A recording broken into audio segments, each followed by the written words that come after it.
Po shiko, financat dhe kartelat bankare tjera nuk janë në vazhdën e aktiviteteve për hetim dhe nuk janë fut në hetim të gjitha.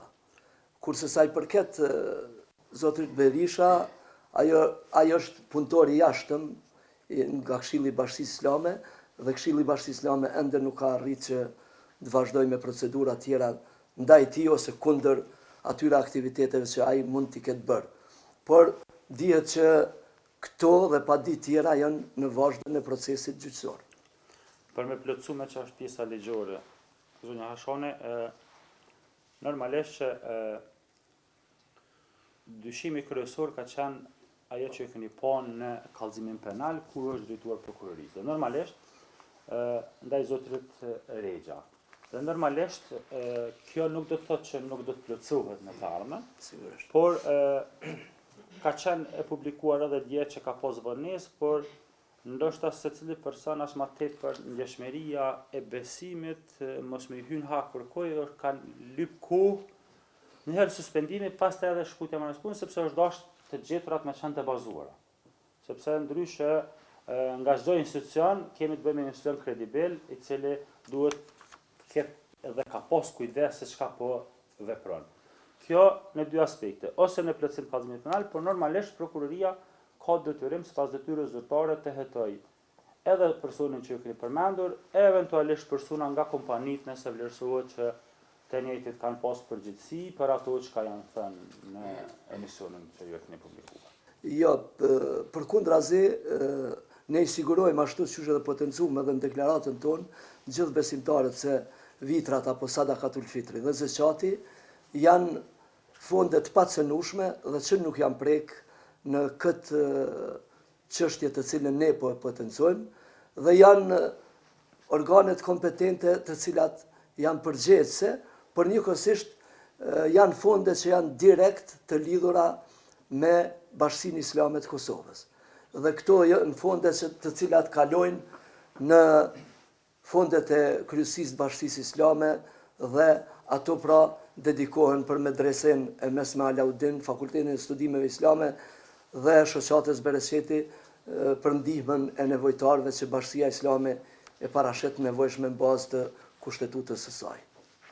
Jo, në fillim dihet që nuk kemi dyshu, është keqpërdor besimi dhe mirëbesimi ndaj tij, por me kontrollin e Komisionit Financiar janë vu re disa rregullime financiare dhe faktura fiktive, cilat kanë bërë dyshimin ma argumentues dhe kanë vazhdu procedurat nga Këshilli i Bashkisë Islame të Prishtinës. Veç për me plotësu, pjesën ligjore, ne përmes kallëzimit penal kemi kërku, fakt Këshilli ka kërku, ne vetëm si përfaqësues jemi të qartë, që të bëhet auditim edhe më i gjerë, sepse tash është vlerësu ose ka prova për shkeljet apo veprat penale dyshuara për ato që janë dhënë në kallëzimin penal. E po ashtu është thënë paraprakesh që i njëjtit nga aspekti financiar nuk ka punu me sistem online të deklarimeve në administrata timore. Ne kemi kërku që të ketë një kërkesë hetimore nga krimet ekonomike të autorizuara nga prokuroria që të kontrollohet raportimet hyrje-daljet apo edhe hyrje-dalje të llogarive private, sepse ka dyshime që i njëjti ka përdor edhe transfere në llogaritë e tij private.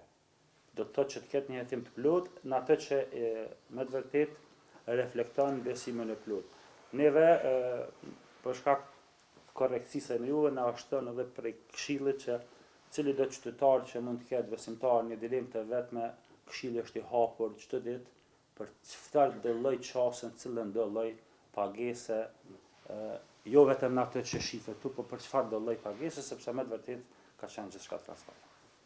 Po si kjo është në bazë të rregullave të Këshillit të Bashkisë Islame, autorizohet arkatari nga kryetari i Këshillit, po gjithmonë në bazë të rregullave financiare që duhet të raportohen në Këshill dhe te kryetari, po sigurisht që Këshilli i Bashkisë Islame këto ngjecje ose këto ashtu siç thatë edhe ju, besimin e shfrytzuar të institucionit të Këshillit të Bashkisë Islame është keqpërdor dhe ka pa këto ngjecje dhe devijime rrjedhjeve financiare tjera që ka ardhur deri te marrja e masave dhe largimin e tij nga vendi i punës. Më lidh me ato që thatë, në secilin institucion mund të ketë veprime nga cili do punëtor. Dhe ne themi praktikisht që përgjegjësia si institucion reflekton mënyrën se si vepron krahas një dyshimit të tillë, siç ka ndodhur nga Këshilli përfaqësuar nga kryetari, paraqitja e kallëzimit penal, sepse keni parasysh për informant të opinionit. Kallëzimi penal nga ana e Këshillit Bashkisë Islame ka qenë i përpiluar minimalisht 1-2-3 muaj para se të dorëzohet. Dhe ne çka kemi bën një pjesë ligjore me që ta nuk janë jurist. Ta si janë as ekonomist, për mujt me kuptu afarizmin financiar, siç e dhon personalisht kam kontabilist të angazhuar, i cili ka përgjegjësinë financiare, por s'marr vesh në tatime, kontributet e tjera, kushtimisht për me qenë përgjigje për ju. Është fjala për llogaritë që janë në emër të Këshillit Bashkisë Islame, jo kartela tjera. Ato do të vazhdojnë. A ka prova edhe në çato kartela që janë bërë transfere në formën e një të paligjshme? Jo, në të tjerat janë duke u zhvilluar hetimet. Për tashme që çështja ka kaluar në prokurori, normalisht është ndarë rasti, është duke hetuar, duke ndërmarrë veprime hetimore. Normalisht që jo për të mbajtur kurrë pa deklaru, po dëshirojmë pak me qenë edhe mos me cenu pjesën që prokuroria do të ndërmarrë veprimet e saj. Aq më tepër kur kemi të bëjmë me të dhënat e ndjeshme siç janë llogarit bankare. Po normalisht secilin veprim të gjykatës dhe prokurorisë për hir të njoftimit të opinionit do të ketë komunikata që besimtarët ta shohin atë që ka ndodhur dhe normalisht secilin rezultat që do të sjellë procedura.